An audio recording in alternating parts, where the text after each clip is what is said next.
Oh, hey guys, guess what? We're gonna do a clutch on this booger. Stay tuned.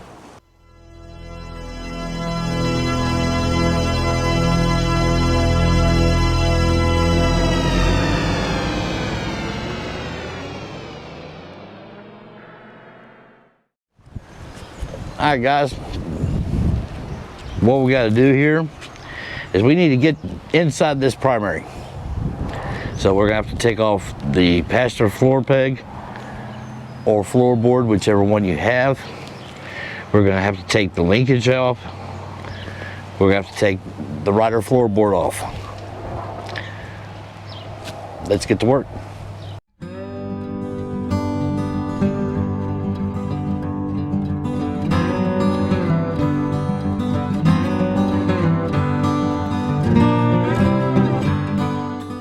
All right, guys, what we're doing right now is we are disconnecting the shift linkage. I'll show you once I get it off what exactly we're doing. All right, guys, what we've done is we've taken the bolt out from the shifting arm here, which connects into the shift rod right here.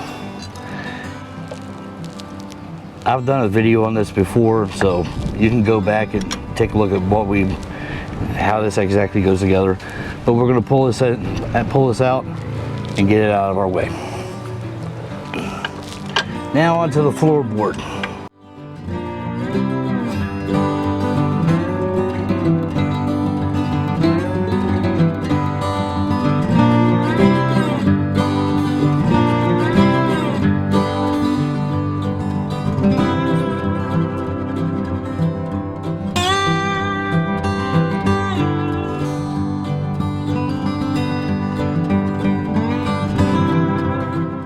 Alright guys, there's one thing I failed to mention to you. Before I did anything, I went ahead and I drained the primary. The plug's right down here, 5/8 wrench, and it pops right on out. So, now onto the derby cover.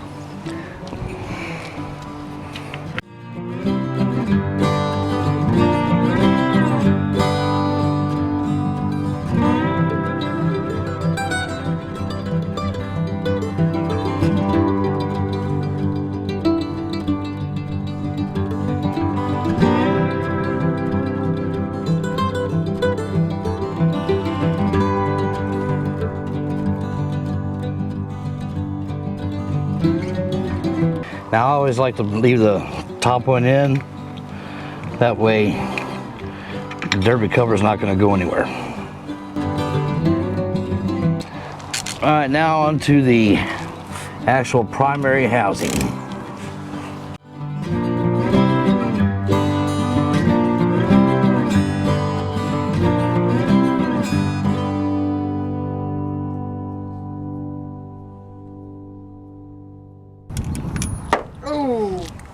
And that's what you do not want to do. You dick!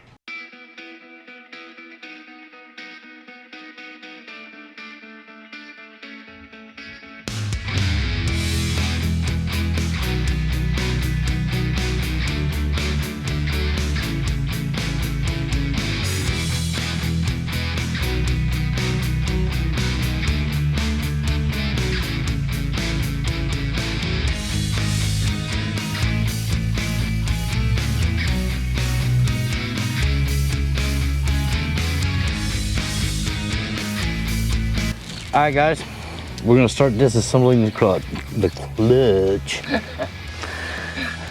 C-L-U-T-C-H. Ba-dum. Anyway, we're going to start by taking these 3 bolts out.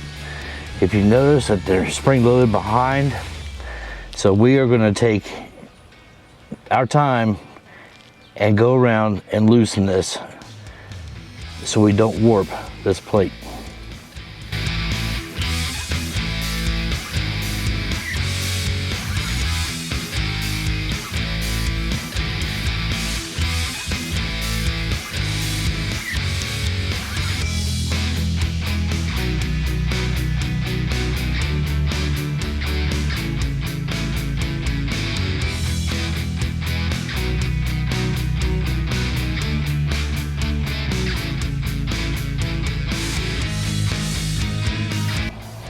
Alright guys, pressure plate's coming off. And there's the pressure plate.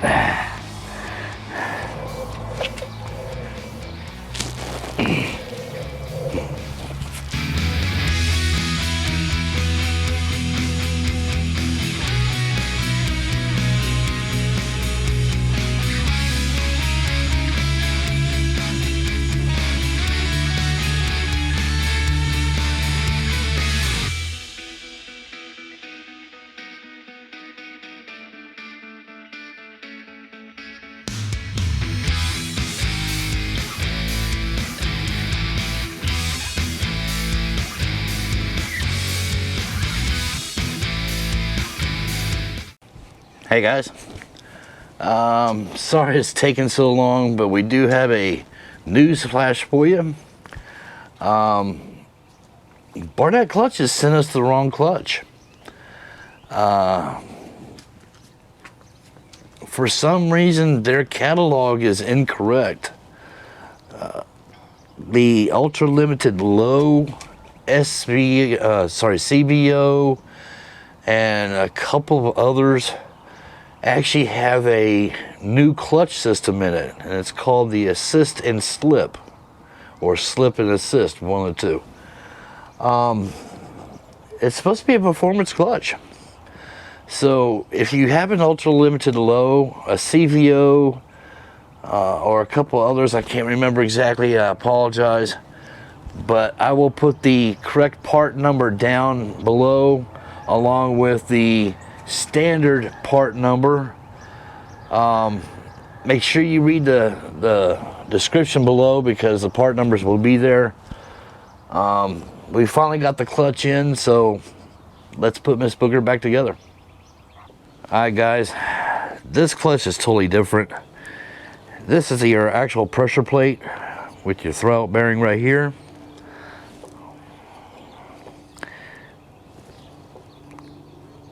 I'd love to tell you that it's better, worse, I have not a clue. But I will tell you that in this container, of course, is my friction plates. They've been soaking for a while. And of course, here's the steels. Now, if you look, you've got one different steel. Okay, it's a narrow steel. And you've got 3 narrow friction plates. Now you want to go by your service manual, or Barnett has graciously sent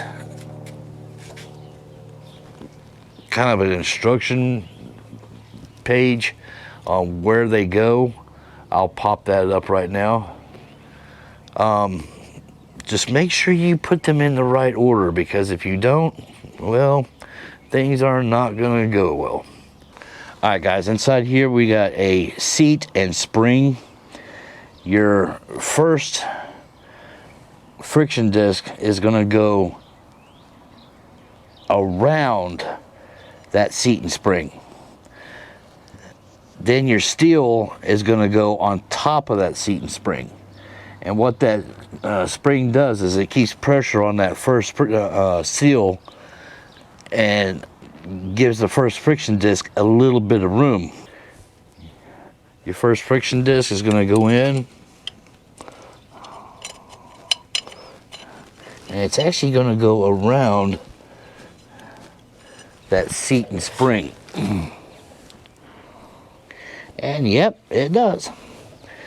If you look, you can still see the seat and spring on the inside, and you can see the friction disc around the outside. All right, guys, then comes your steel. Now with these steels, you want to make sure you got them going all the same way. It doesn't matter which way they're going, they just need to go the same way. And what I mean by that is when they're stamped out of a piece of sheet metal, there's a rounded edge, and then there's a squared edge. You want to put the rounded edge going the same way. And I've got them going outwards. It doesn't matter if it's inwards or outwards, as long as you go the same way.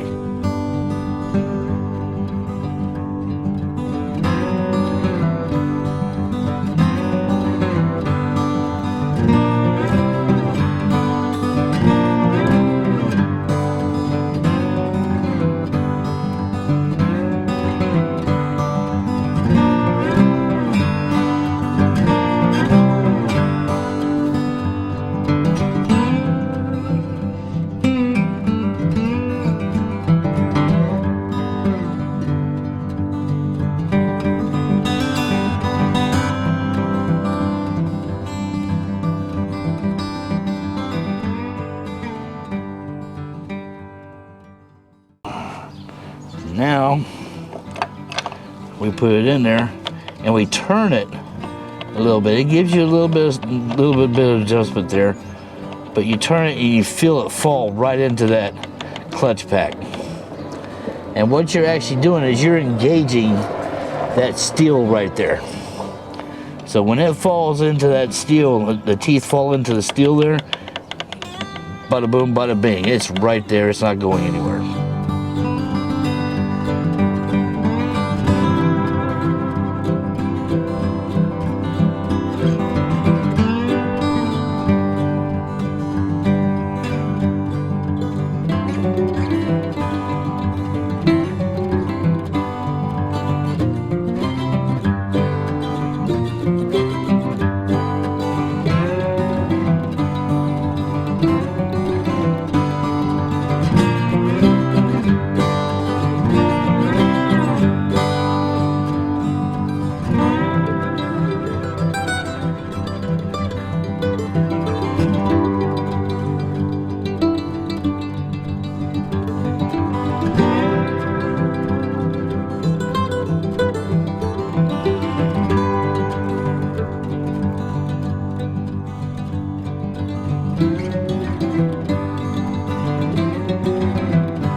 Alright guys, we're in the process of putting the gasket on, putting her back together and everything.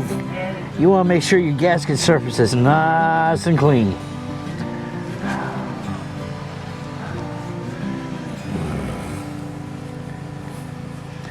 Nice and clean.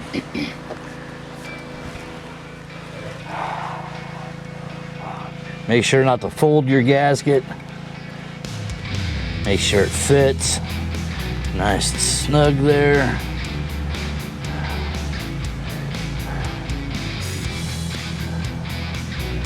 All right.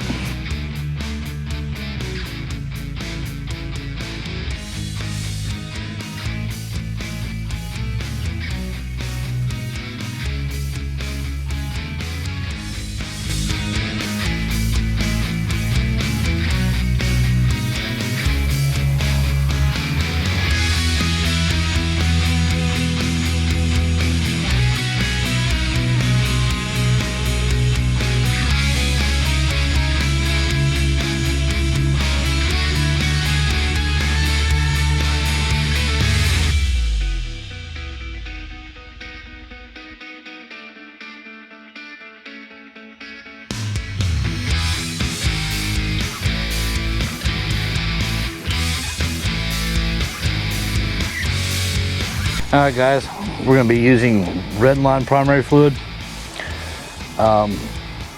This bottle is actually what was soaking the clutches. This bottle is 20 bucks a bottle. Nice. So don't waste your money. Reuse it. You can soak your clutches in it and then pour it in there. What we're going to be doing is putting a 1.5 quart in the primary.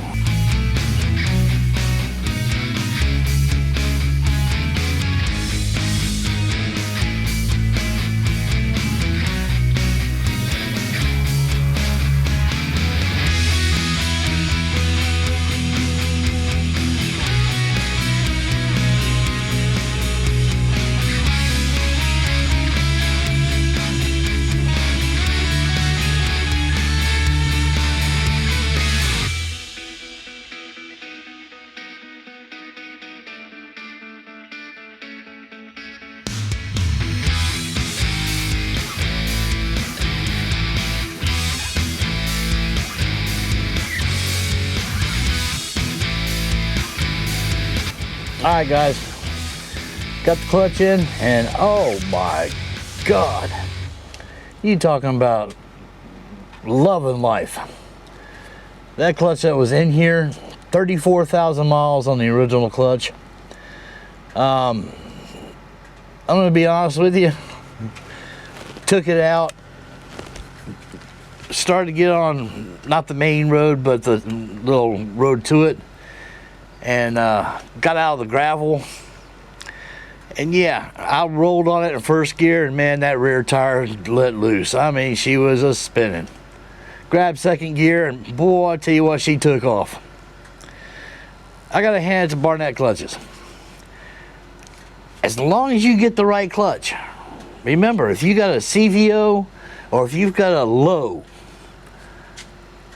you need to get the slip assist clutch. Again, I'll leave the part numbers down in the description. Can't ask for better. I'm telling you God's honest truth. Don't forget, like it, share it with your friends. Please, leave us a comment. I don't care if you tell me to kiss your butt. Leave a comment. We'd love to hear from you. Until next time, keep those wheels down, keep the shiny side up, and we'll see you on the flip side.